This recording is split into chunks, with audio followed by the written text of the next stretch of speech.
우리 옆 사람하고 인사 한번 합시다. 우리 모두는 주 안에서 하나입니다.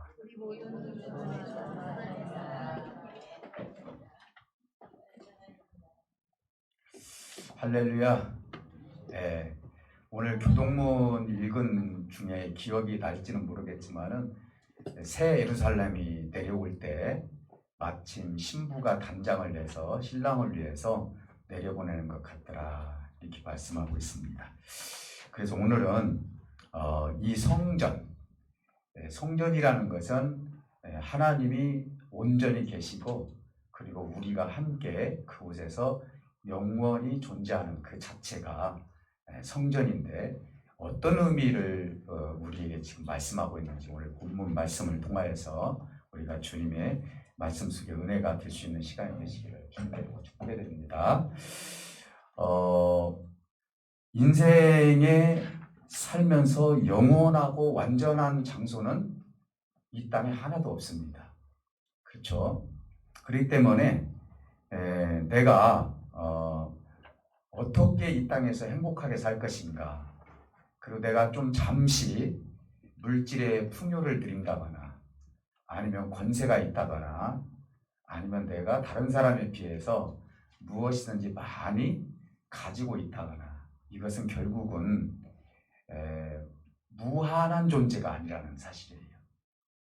언젠가는 다 유한적인 존재이기 때문에 다 되어 놓아야 할 존재들이라는 사실을 우리가 스스로 알면서도 이상하게 그러한 것들이 우리에게 기쁨을 주고 행복을 줄 것처럼 생각을 하면서 거기에 너무 집중하는 때가 많이 있지 않은가.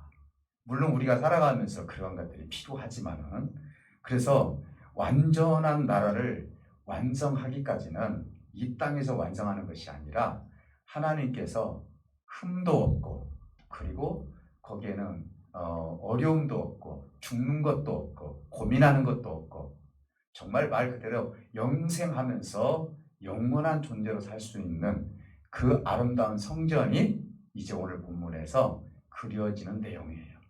그래서 이 성전은 하나님이 만드시기는 만드시지만은 오늘 보니까 신부인 우리들이 그 성전의 하나의 일원들이 되어서 하나님의 뜻을 이루는 모습을 우리에게 보여주고 있다라고 볼 수 있어요. 우리는 삶을 살아가면서 아주 불완전한 요소들이 많이 있어요. 그렇잖아요? 저 역시도 완벽할 수가 없어요. 그렇잖아요. 여러분, 죽음의 문제를 놓고 있는 사람들은 죽음이라는 그림자가 있음으로 말미암아 참 고민이 되고, 한 번도 경험해 보지 못했던 일을 당하기 때문에 마음이 힘들 때가 있고, 그리고 또 물질 문제도 그렇고 건강 문제도 그렇고, 또 우리 자녀들에 대한 문제도 있고요. 그 다음에 우리 가정에 대한 미래의 문제도 있고요. 이런 것들이 영원히 존속할 수 없다는 것이죠. 내가 사는 동안에 이 문제는 수도 없이 우리의 가슴을 때리고 우리의 생각을 통하여서 어려움을 줄 때도 있고요. 그래서 때로는 고민도 되고 죽을 것 같고, 또 때로는 이러한 일들이 이루어지지 않으니까 내 마음이 답답해서 호소하는 경우들도 많이 있다는 사실이에요. 이것은 개인적으로도 그렇지만은 가정적으로도 그렇고 사회적으로도 그렇고 지역적으로, 그리고 국가적으로, 세계적으로 이런 고민의 문제는 어느 누구든지 어느 단체이든지 다 가지고 있는 것이 인생이라는 사실을 알 수가 있어요. 그래서 우리 인생은 하루도 사실은 편안한 날이 없어요. 잠시는 나에게 평안함을 줄 수 있는 요소들은 있어요. 근데 시간이 지나고 나면 또 불편함이 생기는 것은 당연한 일이다라고 볼 수가 있는 거예요.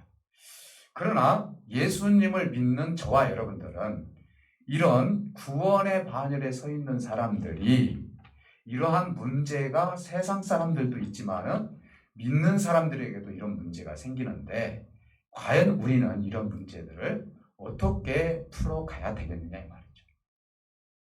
세상 사람들과 똑같이 우리가 만약에 이 문제들을 풀어간다면은 아마 우리는 소망도 없고 아주 절망적인 삶을 살아갈 수밖에 없을 것입니다. 똑같은 문제이지만 우리가 극복할 수 있는 것은 믿음이라는 것을 통해서 우리가 극복해요. 이건 어떻게 보면 정답이죠. 그런데 이 문제를 아무리 믿음도 좋지만은 내가 겪는 이 문제를 하나님 내가 왜 이런 일들을 당했는지에 대해서 해석할 수 있는 능력이 나에게 있어야 된다는 거예요. 그리고 이것을 통하여서 주 안에서 내가 어떻게 살아갈 것인가. 나에게는 참 고민스러운 이런 일들이 있는데 과연 나에게 왜 이런 문제들이 대두되고 있고 나에게 이런 힘든 일들 때문에 고민을 해야 되는 것인가. 이것은 뭐냐? 하늘의 지혜를 받은 자만이 풀을 수 있는 문제라는 거예요. 그래서 저는 이 말씀을 통하여서 저는 이렇게 말씀드리고 싶어요. 고난 속에는 비밀이 있다. 좀 동조가 됩니까? 고난 속에는 비밀이 있다는 거예요. 그래서 우리 주님도 고난이라는 십자가의 죽음의 고난이라는 것이 지금 당장 내 앞에 와 있어요. 아버지, 할 수만 있다면은 이 고난을 내가 피하고 싶습니다. 그러나 이것이 아버지의 뜻이라면은 아버지 뜻대로 하시옵소서라고 해요. 근데 왜 그럴까요? 아버지 뜻대로 하시옵소서라는 것은 내가 죽음이라는 고난 뒤에는 반드시 죽음 뒤에 있는 비밀이 있기 때문에 그 비밀이 뭐예요? 이 비밀은 이 인류를 영생의 길로 인도할 수 있는 길을 우리 주님께서 열어줄 수 있다는 비밀이죠. 주님이 만약에 이 고난을 그냥 피해버리셨다. 아니다, 내가 아무리 신이라 할지라도 이 땅에 와서 내가 육체로 이런 고난을 겪을 이유가 뭐가 있느냐. 실패한 인생들을 그냥 놔두고 실패한 대로 살게 해주고 그냥 놔두자라고 만약에 하나님께서 그렇게 작정을 하셨다면은 저와 여러분들은 과연 이 인생이 이 영이라는 건 죽지 않는데 어떤 상태에서 영원히 존속할 수 있었겠냐 이 말이죠.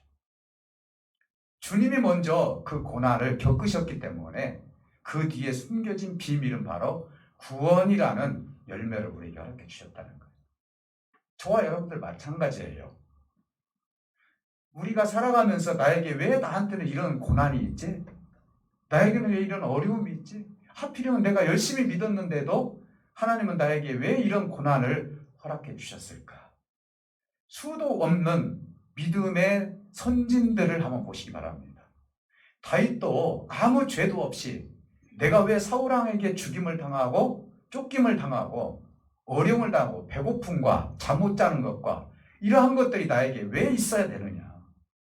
애국으로 팔려간 요셉은 내가 무슨 죄가 있기에 나를 이렇게 애국으로 팔려가게 하셨지? 이 고난을 생각을 해보면은 하나님의 깊이 있는 사람이라면은 영적 지혜를 통하여서 왜 나에게 이런 비밀이, 이런 고난이 있는지에 대해서 비밀을 풀을 수 있는 은혜가 저와 여러분들에게 있을 줄 믿습니다.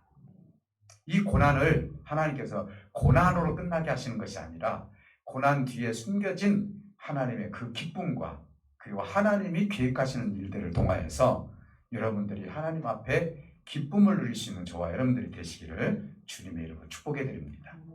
사랑하는 성도 여러분, 그래서 우리는 이 고난을 극복하고 이 비밀을 알면서 주님의 길을 걷기 위해서 우리는 이 예배의 자리에 함께 동참하고 있다는 거예요. 만약에 이러한 것들에 대해서 하나님 앞에 신뢰하지 못하고 믿음이 없이 이런 문제들을 내 스스로 해결을 하려고 한다면 예배에 참여할 이유가 하나도 없다는 거예요. 그래도 하나님께서 내가 이 예배에 동참함으로 말미암아 설교를 통하여서 기도를 통하여서 찬송을 통하여서 그 무엇인가 그 비밀을 하나님께서 알려주셨을 때 어떠한 것들도 나에게서 그 평안을 빼앗아갈 수 있는 길이 없다라는 것을 스스로가 깨달을 수 있기 때문에 예배에 참석하고 찬송하고 기도하고 하나님께 함께 할 때만이 하나님의 지혜를 얻어서 이 모든 문제를 내가 해석할 수 있다는 사실인 것입니다. 사실 우리는 하늘로부터 큰 선물을 하나 받았습니다. 그 선물이 뭔 줄 아십니까? 사실은 하나님께서요 평안이라는 선물을 우리에게 주셨어요. 근데 우리는 계속 살아가면서 평안을 세상에 뺏기면서 살고 있다는 거예요. 주님은 뭐라고 말씀하셨습니까? 내가 너희에게 평안을 끼치노니 이 평안은 어느 누구도 어떤 세상도 누구도 빼앗아갈 수가 없다라고 말씀해 주셨어요. 근데 우리는 우리 스스로가 빼앗기고 살아요. 뭐 때문에요? 자녀 문제 때문에, 죽음의 문제 때문에, 물질의 문제 때문에, 건강의 문제 때문에, 수도 없는 인생의 문제 때문에 하나님이 주시는 이 평안을 빼앗기고 산다.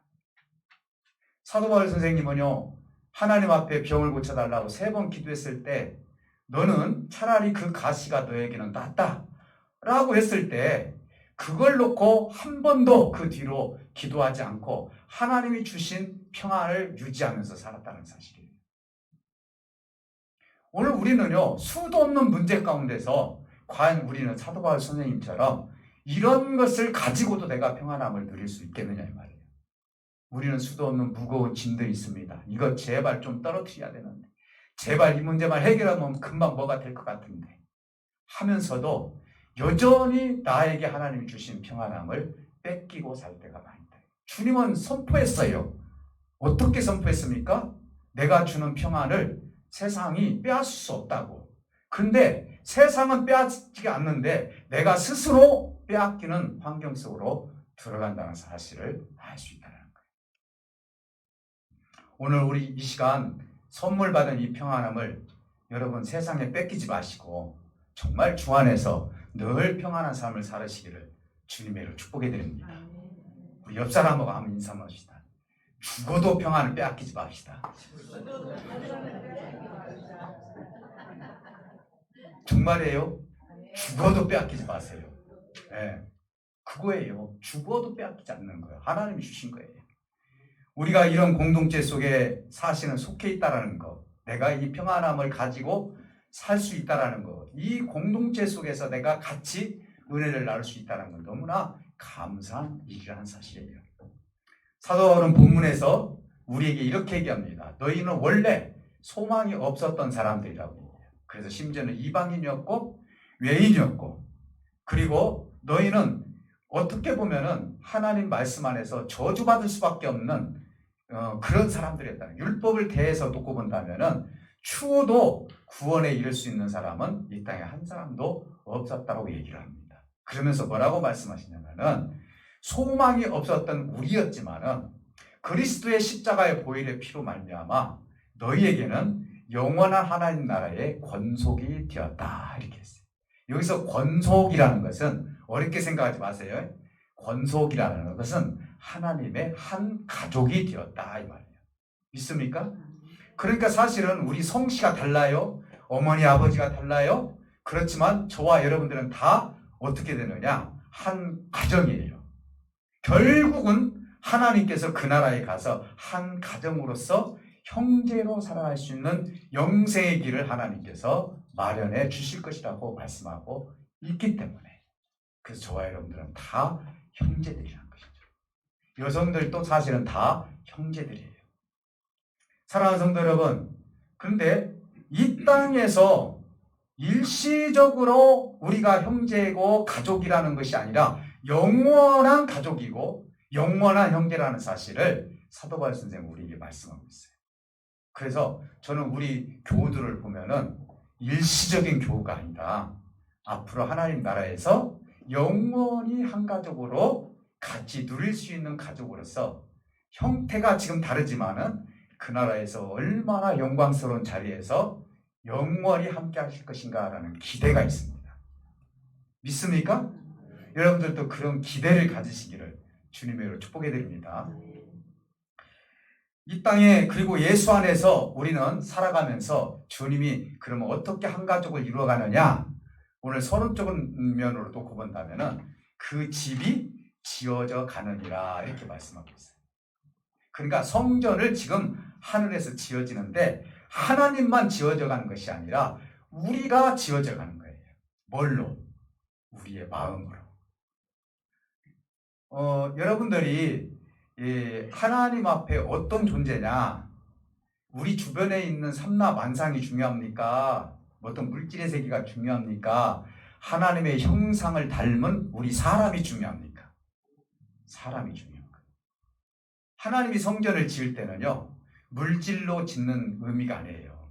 하나님의 형상을 닮은 사람들의 성도의 마음과 마음들이 다 하나가 되어서 마침 신부가 그 성전을 준비해서 신랑을 위해서 만들어 놓은 성전과 같다라고 그렇게 말씀하고 있는 거예요. 여러분, 아무리 좋은 집이라 할지라도요, 그렇잖아요.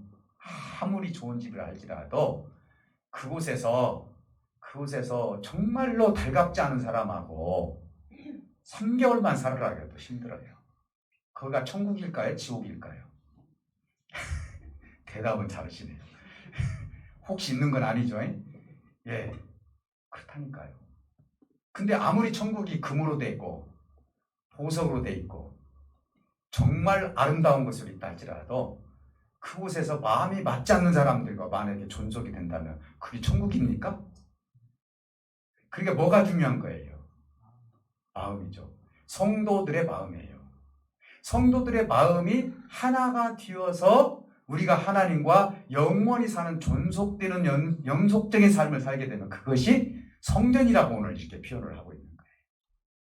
그러니까 중요한 것은 천국이 금으로 됐다, 보석으로 됐다가 중요한 것이 아니에요. 뭐가 중요한 거예요? 저와 여러분들이 그곳에서 사는 것이 중요한 거예요. 믿습니까? 그걸 사는 것이 중요한 거예요. 사랑하는 성도 여러분, 그래서 뭐라고 했냐? 지어져 간다고 했어요. 이렇게. 하나님의 성전이 지어져 간다. 완성되어 간다. 오늘 본문을 중심으로서 영원한 연합체가 되어가는 이 과정을 통하여서 이 땅에서부터 어떻게 성전이 만들어지는지에 대해서 한 2가지만 제가 말씀을 드리면서 오늘 은혜를 받도록 하겠습니다. 하나는 뭐냐? 원래 우리는 죄가 있는 상태였어요. 그렇죠? 네, 죄가 있는 상태였는데 육체 가운데 있는 우리들에게 성령을 부어주셔가지고 아버지 앞으로 갈 수 있는 길을 열어주셨다는 거예요. 누가 열어주셨어요? 예수님이. 예수님이 십자가에서 죽는 순간에 거기에 있는 성전의 휘장이 찢어졌어요. 지금 교회는 그런 교회가 없지만요. 옛날에 보면은 가운데가 하얀색이었어요. 옆에는 꽃자주색으로 돼 있고. 그 의미가 뭐냐? 이게 뒤에는 지성소예요. 하나님이 계신 곳이고 앞에는 성소예요. 이것이 찢어져 가지고 하나님께로 나아가는 길을 십자가에서 죽음으로 말미암아서 열어졌다는 뜻으로 강대상이다 그렇게 그리는 거예요. 사실은 하나님 앞에 나갈 수 있는 길을 누가 만들어 주셨느냐? 예수님께서 십자가에서 죽어 주심으로 말미암아 우리가 하나님 아버지께 갈 수 있는 길을 열어 주셨다는 거예요. 믿습니까? 그러니까 우리가 아버지께 나갈 수 있는 거예요. 그래서 우리는 죄로 말미암아 그리스도 밖에 있을 수밖에 없는 사람이었지만 그 죄의 문제를 예수님께서 해결해 주심으로 누구와 연관이 되게 됐느냐? 하늘에 계신 아버지와 연관이 되게 되었다는 거예요. 우리가요 살아가면서요 우리 주님이 말씀하시기를 우리 사도 바울 선생님을 통해서 그런 가운데서 예정된 삶 가운데 너희들을 불렀다 이렇게 말씀하고 있어요. 다시 말씀드리면은 영원한 하나님의 한 가족이 되었다라고 말씀을 하시는 거예요. 가족 정말 중요한 거예요. 이름 듣기만 해도 중요하지 않습니까? 그래서 가족으로서 여러 특권이 있다라고 우리에게 말씀을 하고 있어요. 자, 예를 든다면 여러분들이 자녀들이 있으면요, 그 특권이 뭐냐면요, 내가 번호표를 누르고 아버지 어머니가 사는 집에 들어갈 수 있어요, 없어요? 있어요. 근데 내가 집사님의 집에 가가지고 비밀번호 눌러가지고 내가 들어간다면 그 실례예요, 실례가 아니에요? 실례죠. 내가 들어갈 수 있는 특권이라니까요. 아버지 집에 아무렇지 않게 들어가요. 그리고 물건도 내가 쓸 수도 있어요. 어느 정도 그런 선 안에서 어머니와 아버지와 함께 그 집에 들어가서 함께 잠도 잘 수 있는 거예요. 이것은 뭐냐면 자식이 자기의 아버지 어머니 집에 들어간 특권을 줬기 때문에 우리도 마찬가지예요. 하나님께서 아버지의 집에 들어갈 수 있는 특권을 우리가 허락해 주셨어요. 근데 그곳에 들어갈 수 없는 사람들이 있어요. 어떤 사람들일까요? 아직도 성령을 받지 못한 사람들. 아직도 예수를 믿지 않고 주 예수 그리스도를 나의 구세주로 믿지 않는 사람들은 아무리 하늘문이 열렸다 할지라도 들어갈 수 없는 것이 아버지의 집이라는 것이죠. 근데 우리는 그 아버지의 집을 열어놨기 때문에 들어갈 수 있다라고 주님께서 사도 바울 선생님을 통해서 말씀하고 있다는 거예요. 자, 그러면은 어떤 특권이 있는지에 대해서 세 가지만 제가 말씀을 드리도록 하겠습니다. 더 있어요, 사실은요. 그러니까 간단하게 세 가지만 말씀을 드리겠습니다. 하나는 뭐냐? 신령한 복을 주시는 특권을 주셨어요. 신령한 복. 저와 여러분들은요, 신령한 복을 하나님이 주실 수 있는 복. 그래서 내가 신령한 복을 구하잖아요. 그럼 하나님이 신령한 복을 주시기로 약속이 있다는 사실이에요. 우리가 살아가는데 어디에 가치관을 두느냐가 중요해요. 일부 예배 때도 그런 얘기를 드렸어요. 대답을 잘 안 하시더라고요. 당신은 이 세상의 가치관을 두고 있습니까? 하나님 나라의 가치관을 두고 있습니까? 아유, 그래도 여기는 10명은 이상은 되네요. 그렇잖아요. 근데 우리가 구하는 것은 무엇을 구하고 있습니까? 하나님께 구할 때. 거의 90%가 세상의 것을 구하고 있지 않나요? 혹시? 아니죠? 아이고, 그럼 더 감사하고요. 우리가 이 땅에서 영원히 보상받는 게 아니에요. 이 땅의 것은 유한한 것이거든요. 근데 마침 우리가 이 땅에서 보상을 받으려고 하나님께 자꾸 간구하는 경우도 있어요. 제가 기도하지 말라는 얘기가 아니거든요. 어디에 가치관을 두냐가 문제예요.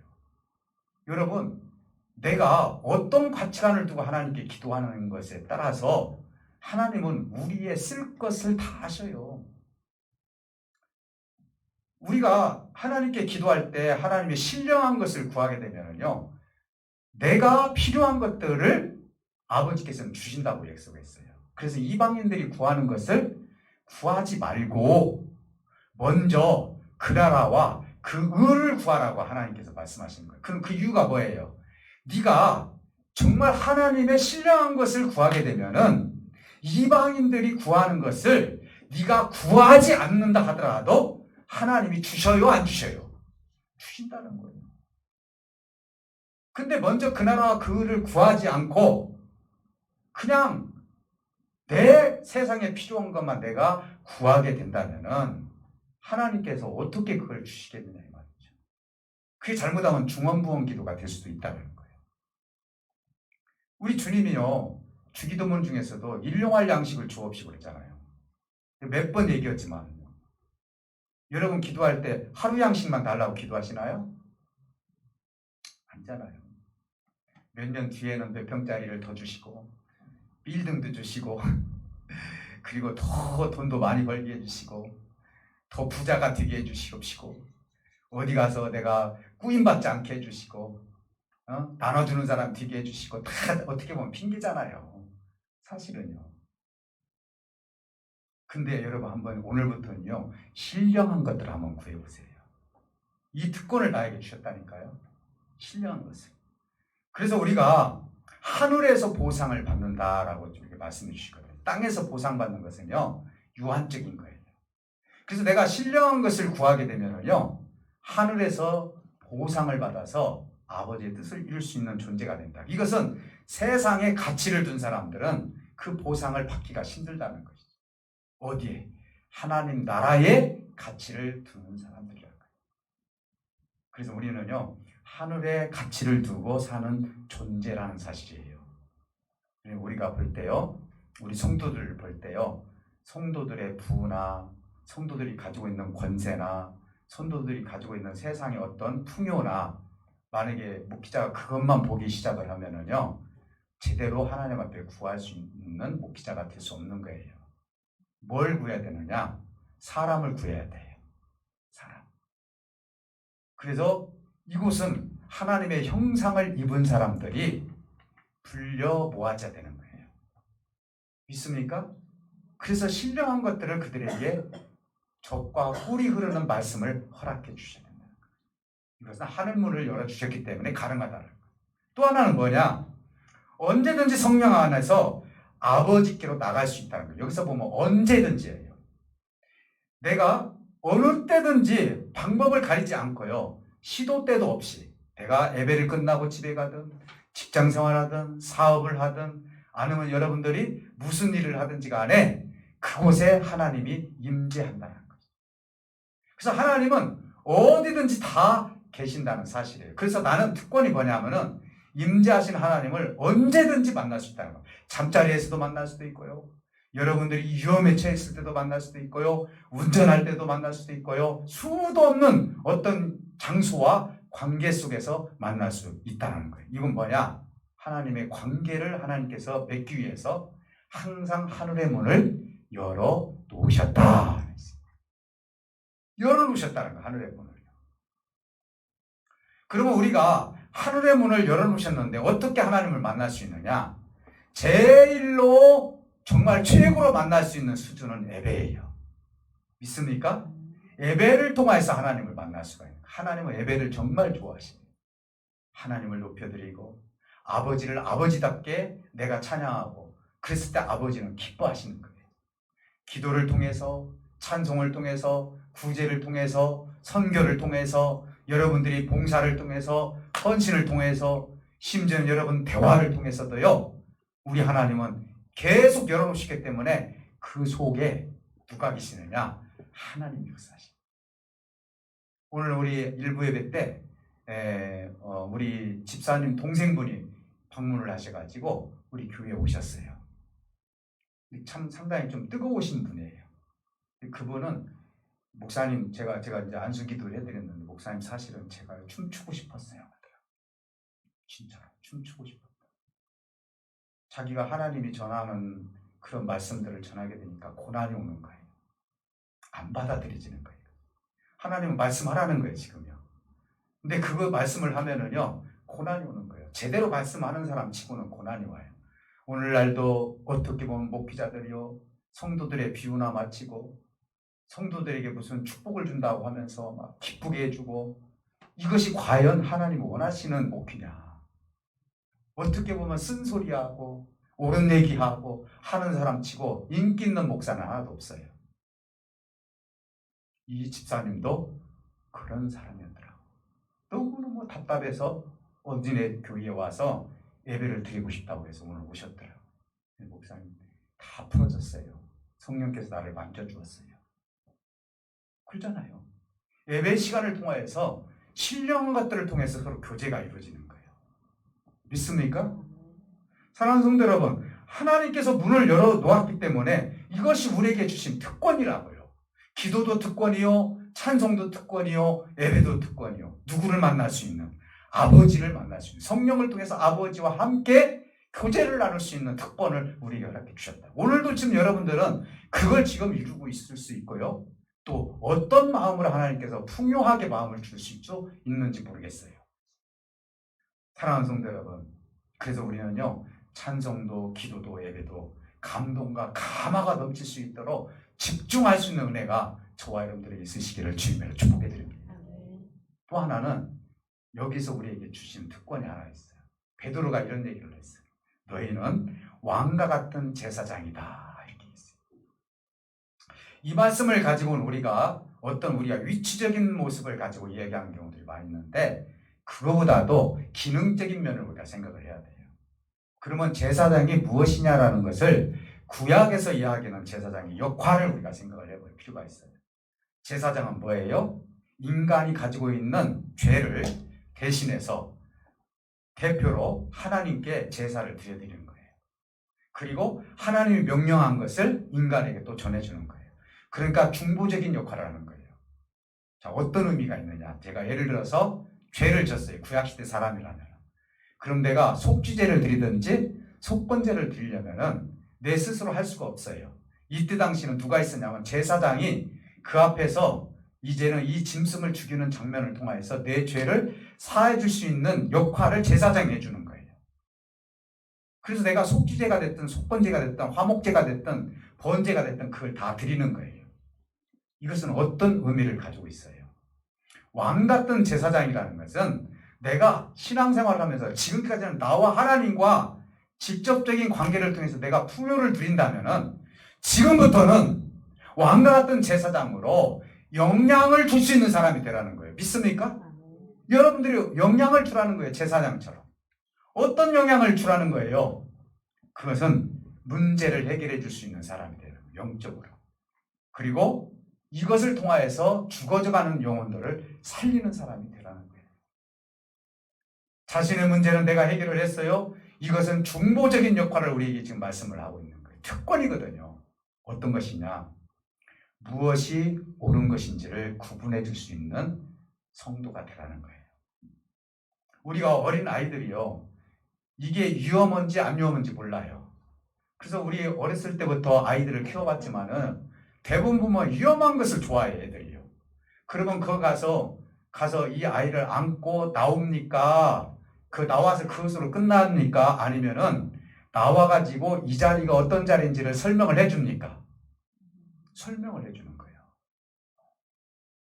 이거예요. 우리가 제대로 하나님 앞에 이런 특권을 가지고 있다면은 어떤 성도들이 있다면은 그 성도를 상담할 수 있는 능력이 있어야 된다는 거예요. 무엇이 옳은지에 대해서 선한 것과 악한 것이 무엇인지를 구분해 줄 수 있는 제사장과 같은 역할을 하는 거예요. 왕 같은 제사장이라니까 나는 높은 사람이구나. 여러분들이 이렇게 생각하면 오산이에요. 이것이 내 자식이 될 수도 있어요. 내 남편이 될 수도 있고요. 내 아내가 될 수도 있고요. 내 주변에 있는 사람이 될 수도 있어요. 여러분들은 내 자녀에 대해서 이런 얘기 합니까? 무엇이 옳고 그렇잖아요. 짜증낸다고 얘기도 안 할 수도 있잖아요. 여러분 자녀들에게요 지혜롭게 얘기하시길 바랍니다. 이게 왕 같은 제사장이 헐 이야기라니까요. 그래 교육만 하나님께서 알아서 해주겠지. 물론 성령께서 해줄 수도 있겠죠. 그러면 나를 지금 하나님께서 도구로 왕과 같은 제사장을 도구로 지금 쓰고자 하는 중보적인 역할을 하기를 감당하기를 원하시는 하나님인데 하나님이 주신 그 은혜를 내가 쓰지 않으면 어떻게 되겠어요? 안 그래요? 저는 어제 기독교 방송을 들으면서 어떤 목사님인데 전주에서 목회를 하시는데 성함은 잘 모르겠어요. 그런데 초원으로 이제 부임을 가가지고 딸이 둘이라고 하더라고요. 그래서 이분이 청년 사역을 하나님께서 해야 되겠다는 마음을 주셔가지고 그 초원에 무슨 청년이 있겠어요? 없잖아요. 그런데 두 딸이 이제 소스를 준 거예요. 그래서 요즘 SNS인가요? 나도 이제 그거 보면 진짜 그 설득력이나 이런 굉장하더라고요. 그랬는데 그 회원 수가 6천 명이더라고요. 대단하지 않습니까? 근데 이분도 잘 몰라도 된다라는 거예요. 이게 지금 뭐냐? 왕 같은 제사장의 역할을 하는 거예요. 그래서 때로는 전화가 들어옵니다. 목사님, 제가 사실은 취업이 안 돼가지고 어떻게 해야 될지 모르겠습니다. 제가 여자친구를 사귀고 있는데 목사님 내가 어떻게 해야만이 결혼을 할 수 있습니까? 일상적인 생활을 얘기를 하는 거예요. 왕 같은 제사장이 주님의 말씀을 다 준비를 해가지고 얘기를 해주시는 거예요. 그러면서 이 얘기를 하더라고요. 눈이라는 그 글씨가 하나가 땅에 떨어졌는데 그걸 거꾸로 보니까 곰이더래요. 이 앞에서 보면 눈이고 뒤에서 보니까 곰이구나. 이걸 보면서 하나님께서 지혜를 주셨는데 무슨 지혜를 주셨냐면은 하나님의 말씀은 다 정답이지만은 내가 이 청년들한테 해답을 줘야 되겠구나. 이런 생각을 했대요. 정답과 해답이 다 여기서 다른지 다 몰랐어요. 다 정답이에요. 집사님, 기도하면 돼. 정답이죠? 정답이요. 하나님께 예배드리면 돼. 정답만 얘기한다는 거예요. 해답은 뭐예요? 다 풀어줘야 되는 거죠. 다 풀어주는 거예요. 네가 지금 내 앞에서 봤을 때는 눈으로 보이지만은 너 뒤에서 보면 곰짝 아니냐. 네가 생각하는 것이 다 옳다고 생각하지 마라. 뒤에서 보면 이렇게도 보일 수 있는 거 아니냐. 청년들이 이 설득력을 가지고 이 목사님과 대화를 나누기 시작하고 전화가 오기 시작을 하고 그러면서 심지어는 책까지 내게 2년 만에 책을 또 냈더라고요. 그러면서 두 딸이 이런 일들을 했다. 그래서 제가 오늘 말씀을 준비하면서 이게 왕과 같은 제사장의 역할을 하는구나. 제가 우리 교인들만 신경을 쓴다면 하나님이 기뻐하실까요? 하나님이 만약에 주변에 있는 어떤 사람을 나에게 붙여줬다면 너는 내 성도가 아니니까 나 너하고 대화할 이유가 없어. 만약에 그렇게 생각한다면 하나님 나라를 범위를 내가 극도로 줄이는 것밖에 되지 않습니까? 그래서 저는 참 그 목사님이 존경스럽더라고요. 6천 명이 영향을 받고 있다는 거예요. 사랑하는 성도 여러분, 우리에게는 하나님과의 관계 형성을 내가 누군가와 대화를 통해서 맺어주는 것이 제사장과 같은 역할을 하는 거예요. 분별력을 주는 것입니다. 그리고 하늘의 지혜에 대해서 얘기 주는 것입니다. 인생의 고통을 함께 나눠주는 거예요. 제사장이 그 제사를 드릴 때 쉽게 제사를 드립니까? 아니잖아요. 그 사람이 용서를 받고 그리고 그 사람이 하나님으로부터 응답을 받기까지는 제사장의 준비된 삶이 있었기 때문에 그렇게 하는 거예요. 아니겠습니까? 오늘 저와 여러분들은 특권을 받았어요. 그렇다면 어떻게 됩니까? 왕과 같은 제사장으로서 이런 영향력 있는 삶을 우리가 가져야 된다는 거예요. 여러분, 하늘문을 열어주셨어요. 그래서 신령한 복을 우리가 가졌는데 어떤 가치관을 가져야 되느냐? 세상의 가치관을 갖느냐? 아니면은 하나님 나라에 대한 가치관을 갖느냐? 아버지께 나갈 수 있는 특권을 가졌습니다. 그러면 내가 하늘의 문이 열려 있습니다. 그렇다면 수시로 어떻게 내가 하나님과 교제를 나누느냐? 다 특권이에요. 그리고 나에게 제사장과 같은 왕 같은 제사장의 역할을 할 수 있도록 하나님께서 나에게 그렇게 역할을 해주셨는데 그 문제를 나만 문제를 푸는 것이 아니라 내 주변에 있는 사람들에게 제사장이 제사를 대신해서 드려주는 것처럼 그 연약한 존재들을 세우고 그 연약한 존재들을 하나님의 나라로 이끌어가는 왕과 같은 제사장의 역할을 하면서 영향력을 주는 것이 저와 여러분들이 해야 할 일이 아니냐 이 말이죠. 이게 앞으로 완전히 세워질 성전의 모습을 그들에게 지금 재료로 만드는 과정이라는 거예요. 그래서 오늘 마지막으로 주 안에서 완전한 성전이 지어져가는 우리 존재들, 벽돌로 지어지는 것이 아니에요. 우리 하나님의 형상을 닮은 우리들이 하나님 앞에 지어져가는 것이죠. 그래서 완성될 영원한 연합체가 된다는 사실이에요. 마지막 절에 뭐라고 기록되어 있습니까? 너희로 성령 안에서 하나님이 거하실 처소가 뒤귀하여. 하나님이 거하실 처소가 어디예요? 성전이죠. 그것이 뒤귀하여서 예수 그리스도와 함께 지어져 가느니라 했어요. 지금 여러분들의 신앙생활은 성전을 짓는 거예요. 성전을. 제가 여러분 이쪽 변산반도 쪽으로 가다 보면은요, 내가 교회 이름을 제가 기억을 잘 못하겠는데요, 돌로 지은 교회가 있어요. 근데 그 교회가 하도 궁금해서 한번 몇십 년 전에 가본 적이 있었어요. 그 장로님인지 집사님인지한테 설명을 한번 들은 적이 있었거든요. 참 이 교회는 참 특이합니다 했더니 정말 건축비가 그렇게 많이 들지 않았습니다. 왜요? 했더니 거기에는 흩어진 돌들이 많이 있었대요. 그래서 주일날이면은 성도들이 올 때마다 돌 하나씩 들고 온 거예요. 돌 하나씩 들고 와서 지은 교회예요. 그래서 다 보면 뺑 돌아서 다 돌이에요. 지붕만 현대식으로 지어놨지. 그래서 그 속에 들어가서 봤더니 야, 의미가 있더라고요. 저는 설교를 준비를 하면서 저거구나. 저 돌 하나하나가 누구예요? 성도구나.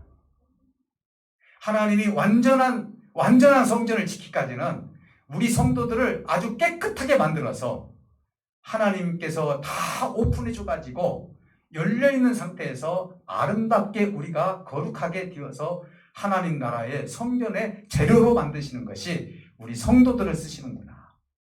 그래서 이 성전을 하나님만 준비하는 것이 아니라 우리 성도들, 신부 아니에요? 신부가 성전을 준비해 주는 것.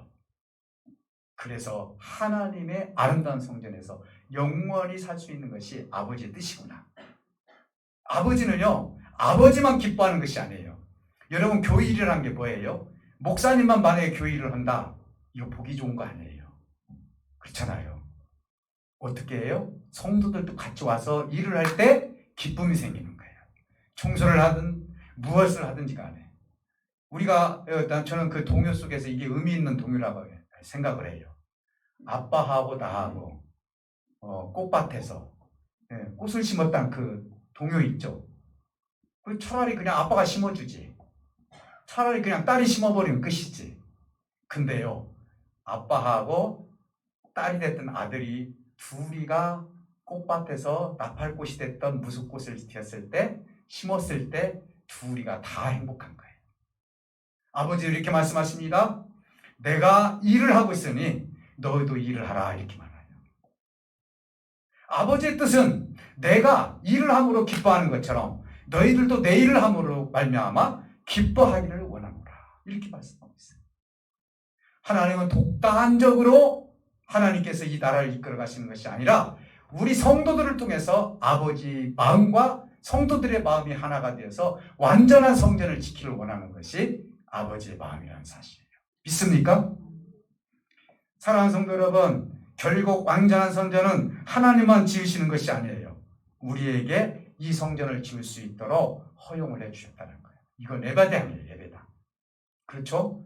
이것은 부서질 수도 있는 거예요. 그러나 성전이 되는 것은 오늘 저와 여러분들이 모여있는 이 자리가 성전이라는 것이죠. 그래서 오늘 마지막으로 예수님은 이렇게 말씀하십니다. 예수님 이 땅에 데려오셔서 예수님 모퉁이, 성전에 모퉁이 돌이 되었다. 머릿돌이라고 얘기를 해요. 지금 옛날 교회 한번 가보면 머릿돌이라고 써 있어요. 그리고 그 위에 사도와 선지자 터 위에 내가 교회를 세웠다 이렇게 얘기를 해요. 이 말은 뭔 말이냐? 마치 건물마다 건물과 건물과 이어져서 아버지의 교회가 세워지는 것처럼 앞으로도 하나님 나라의 성전이 우리 성도들이 다 건축물들이 되어서 다 이어져 가지고 완전한 성전을 지을 때가 올 것이다 라고 말씀을 하고 있는 거예요. 사랑하는 성도 여러분, 하나님이 계신 성전이 완성된다라고 말씀하고 있어요. 지금은 완성되지 않았어요. 그렇죠?